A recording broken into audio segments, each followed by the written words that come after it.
నమస్తే, welcome to our channel. నేను సిరి. June 4న అయితే ఒక మార్పు అయితే వచ్చేసింది ఏపీలో.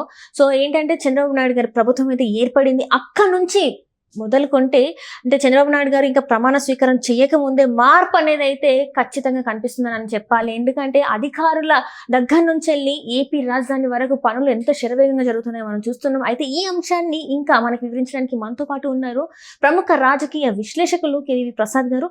నమస్కారం సార్. నమస్కారం సార్, ఇప్పుడు చూస్తుంటే చంద్రబాబు నాయుడు గారు ఇంకా ప్రమాణ స్వీకారమే చేయలేదు.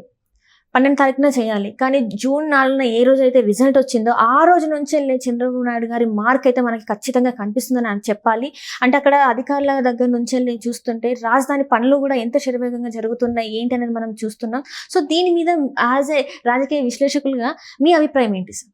ఇప్పుడు ఒక మార్గదర్శి, ఒక దీర్ఘదర్శి ప్లస్ ఒక torch bearer, the finest politician in the country or in the world also.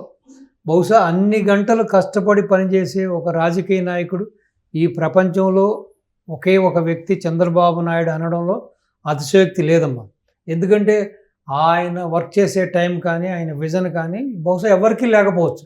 So ఎంతోమంది పొలిటీషియన్స్ ప్రపంచంలో ఎంతోమందిని చూస్తున్నాం. సో కానీ ఈ విధంగా వర్క్ చేసే మనిషిని మనం ఎక్కడా చూస్తున్నాం. అసలు ఇంకా రిజల్ట్ వచ్చిన మరుక్షణం నుంచి సాధారణంగా మీరు చూస్తే ప్రమాణ స్వీకారం అయ్యి మంత్రులందరూ వాళ్ళ పోర్ట్ఫోలియోలు తీసుకుని తర్వాత వాళ్ళ యొక్క వ్యవహారం అంతా అయిన తర్వాత వాళ్ళకి కావాల్సిన ఎంప్లాయ్మెంట్స్ని అందరినీ తీసుకుని మెల్లిగా ఓ నెల 2 నెలలు 3 నెలల నుంచి కాస్త పరిపాలన మొదలవుతుంది. ఇప్పుడు పక్కన రాష్ట్రంలో ఇక్కడ కూడా చూస్తున్నాం. సో ఆయన ఇచ్చిన ప్రామిసెస్ అవి ఫిల్ఫిల్ చేయడానికి దగ్గర 3 months 4 months టైం తీసుకున్నారు రేవంత్ గారు కూడా. కానీ అసలు ఎలక్షన్ రిజల్ట్ వచ్చిన మరుక్షణం నుంచే తనదైన శైలిలో తనదైన మార్కులో ఏ విధంగా బాబు గారు పనిచేస్తున్నారు అన్నదానికి ఇదే ఫైనెస్ట్ ఎగ్జాంపుల్ అమ్మ. సో ఒకటి మాత్రం నగ్న సత్యం అమ్మ, బాబు గారు విజనరీ లీడరు. మొన్నటి వరకు ఉన్న జగన్మోహన్ రెడ్డి ప్రిజనరీ లీడరు. అర్థమైంది కదా మీకు? కాబట్టి ప్రిజనరీకి ఉన్న తేడా ఏంటన్నది ఇప్పుడు ప్రస్ఫుటంగా తెలుస్తుంది. మీరు చూశారు, పిచ్చి మొక్కలతో నిండిపోయి అమరావతి జీవకళ కోల్పోయిన అమరావతిని ఏ విధంగా ఒక 80-90 జేసీపీలు ఆ మెషిన్లు అవి పెట్టి ఏ విధంగా ఒక యుద్ధ ప్రాతిపదికన ఏ విధంగా చేస్తున్నారు, ఏ విధంగా క్లీన్ చేస్తున్నారు. అలాగే సగంలో ఆగిపోయిన బిల్డింగ్స్ కానీ, కన్స్ట్రక్షన్లో మధ్యలో ఆగిపోయిన బిల్డింగ్స్ కానీ వీటిలన్నింటినీ కూడా మళ్ళీ ఇమీడియట్గా వర్క్ స్టార్ట్ చేయడం జరిగింది. సో ఎప్పుడూ కూడా ఒక విజనరీకి లీడర్కి ఉండే లక్షణం ఇదే ప్రథమ లక్షణం అన్నమాట. అసలు ఇంకా సీట్లో కూర్చోకుండానే ప్రమాణ స్వీకారం చేయకుండానే తనదైన స్టైల్లో తనదైన మార్కు ప్రదర్శించిన ఏకైక నాయుడు ఆయనే. కాబట్టి ప్రజలు చాలా తప్పు చేశారమ్మా. నాకు అనిపిస్తూ ఉంటుంది, మన ఉమ్మడి రాష్ట్రంలో ఉన్నప్పుడు కూడా ఆయన ఏదైతే విజన్ పెట్టుకుని పనిచేశారో 2020 చాలామంది గేలి చేశారు, ఏలన చేశారు. ఇదేంటి 2020 అంటే ఏంటి, ఇదేనా 420 విజనా, లేకపోతే ఇదేనా 2020 మ్యాచా, ఈ విధంగా రకరకాలుగా మాట్లాడారు. కానీ ఒక్కసారిగా దాని ఫలితాలు, దాని ఫలాలు చేతికి అందిన తర్వాత ఈరోజు నీ తెలంగాణ గడ్డ మీద భూముల రేట్లు కానీ, ఆస్తులు కానీ, ప్రజల జీవన విధానాలు కానీ, జీవన పరిణామాలు కానీ, ప్లస్ వచ్చిన ఎంప్లాయ్మెంట్ కానీ, వచ్చిన ఇండస్ట్రీస్ కానీ, వచ్చిన ఐటీ సాఫ్ట్వేర్ ఒకటని కాదు ఇవన్నీ చూసినప్పుడు అప్పుడు ప్రజలకు అర్థమైంది చంద్రబాబు నాయుడు గారి గొప్పతనం ఏంటని. కానీ మన దురదృష్టం ఏంటంటే ఆ రోజున కూడా బాబు గారు ఏదైతే విజన్తో వర్క్ చేశారో, ఏదైతే ఆయన కష్టపడి అంత ఇండస్ట్రీ తీసుకొచ్చారో, ఆ 2004లో కూడా రాజశేఖర రెడ్డి అనే వ్యక్తికి అధికారం ఇవ్వడం అనేది పెద్ద పొరపాటు ఆ రోజున కూడా.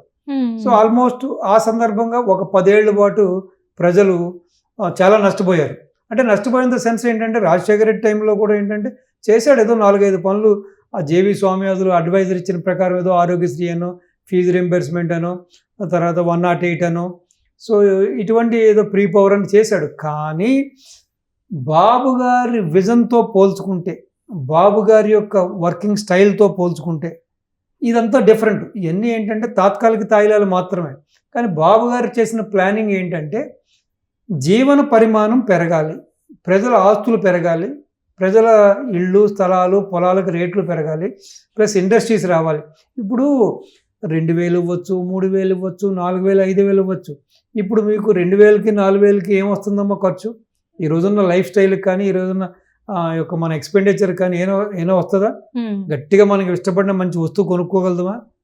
అలా కాకుండా బాబు గారి యొక్క ఆలోచన విధానం ఏంటంటే, మంచి మంచి ఇండస్ట్రీస్ వచ్చినప్పుడు, మంచిగా ఈ ఐటీ సాఫ్ట్వేర్ వీళ్ళంతా ఇండస్ట్రీస్ వచ్చినప్పుడు, అలాగే ప్రతి సంవత్సరం కూడా ఆయన తీసుకొచ్చిన ఇంజనీరింగ్ కాలేజ్ వచ్చిన కుర్రవాళ్ళందరికీ కూడా ఈ యొక్క జాబ్స్ వస్తే, ఇప్పుడు వ్యవసాయం అనేది దండగన్నాడు బాబు గారు, అది అన్నాడు ఇది అన్నాడు అని చాలా మాయమాటలు చెప్పారు కాంగ్రెస్ అప్పట్లో కూడా.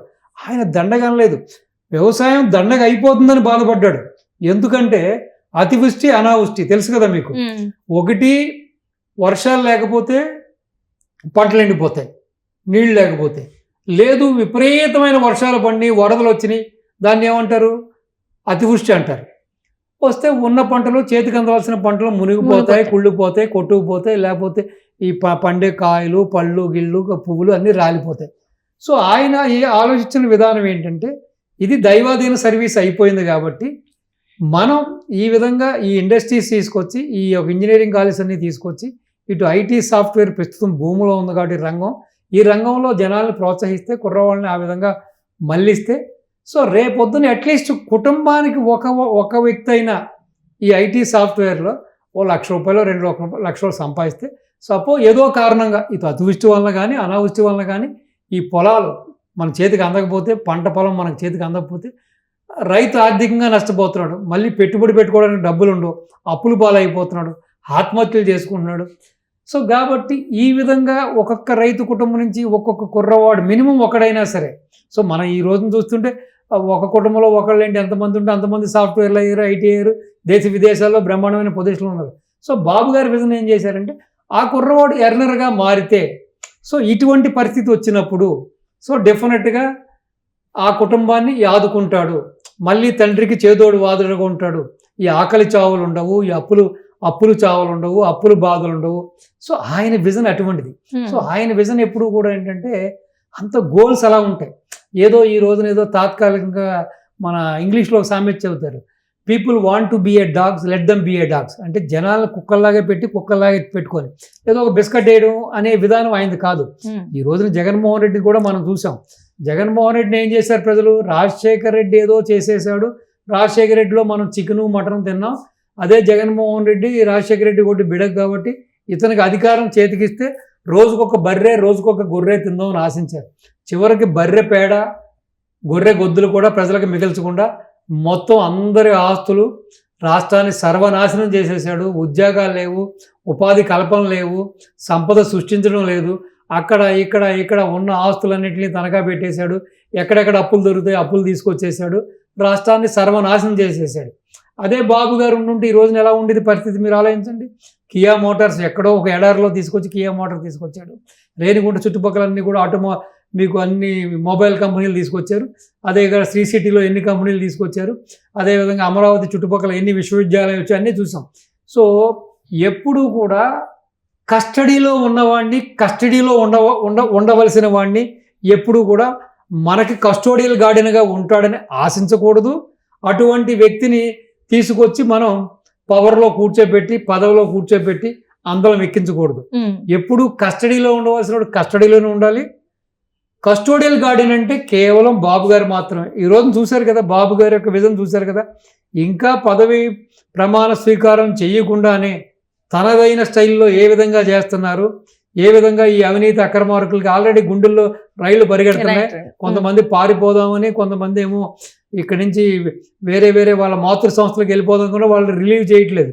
సో కాబట్టి ఎప్పుడు కూడా ప్రజలు నేను కోరేది ఏంటంటే అమ్మా, ఒకటమ్మా, ఎప్పుడు విజనరీ ఉన్న లీడర్ని ఎన్నుకోండి, బాబు గారు లాంటి లీడర్నే ఎన్నుకోండి. సో కాదని మీరు ప్రిజనరీ లీడర్ని ఎన్నుకుంటే మీ గత 5 ఏళ్ళుగా మీ జీవితాలన్నీ జైలు పాలైనాయి కదా. ఎవరికైనా వాక్ స్వాతంత్రం ఉందా? ఎవరినైనా మాట్లాడనిచ్చాడా? ఎవరినైనా బయట ఫ్రీగా తిరగనిచ్చాడా? ప్రతిపక్ష నాయకుల్ని కానీ, ప్రతిపక్ష మీ కార్యకర్తలను కానీ వాళ్ళ మనసు విప్పి వాళ్ళ మాట చెప్పుకోవడం కానీ, బయట బహిర్గతంగా తిరగడం కానీ చేశాడా? అందరినీ జైల్లో పెట్టాడు, అందరినీ కేసులు పెట్టాడు, అందరినీ వేధించాడు. ఎప్పుడు కూడా ఒక జైలు పక్షిని మనం తీసుకొచ్చి అధికారం చేతికిస్తే సో మళ్ళందరినీ కూడా జైల్లో పెట్టాలని చూస్తుంది ఆ జైలు పక్షి.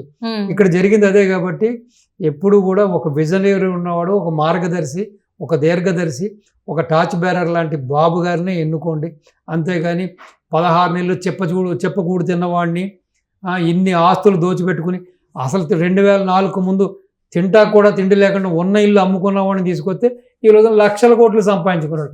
గత 5 ఏళ్ళుగా కూడా చూశారు కదా, లిక్కరు, శాండు, వైను, మైను రూపంలో ఎలా దోచేశారు, అన్ని రంగాలను ఏ విధంగా భ్రష్టు పట్టించారు, అన్ని రంగాల్లో ఎంత అవినీతి జరిగిందనేది ఏ రోజైనా బాబు గారు కానీ, బాబు గారు కొడుకు కానీ, బాబు గారి కుటుంబ సభ్యులు కానీ, రామారావు గారి కుటుంబ సభ్యులు కానీ ఎక్కడైనా మీరు ఉన్నారా? ఒక సెంటు భూమి కబ్జా చేశారని కానీ, ఎక్కడైనా అక్రమాలకు పాల్పడ్డారు కానీ, అక్రమంగా సంపాదించారని కానీ, లేకపోతే ఎవరిదైనా ఆస్తులు దోచుకున్నారని కానీ, ఎవరినైనా ఒక వ్యక్తిని చంపారని కానీ చేశారా? కాబట్టి ఇప్పటికైనా ప్రజల బుద్ధి తెచ్చుకుని ఏదైతే స్ఫూర్తితో ఈసారి ఓట్లు వేశారో ఇదే స్ఫూర్తితో రాబోయే కాలంలో కూడా ఎట్టి పరిస్థితుల్లో కూడా జగన్మోహన్ రెడ్డికి సంబంధించిన వ్యక్తులను ఎవరిని కూడా అధికారంలోకి తీసుకురావడానికి సాహసింత వద్దు, ఆ ప్రయత్నం చేయొద్దు. ఆ ప్రయత్నం చేస్తే మళ్ళీ ఇదిగో ఈ విధంగా ఉంటుంది.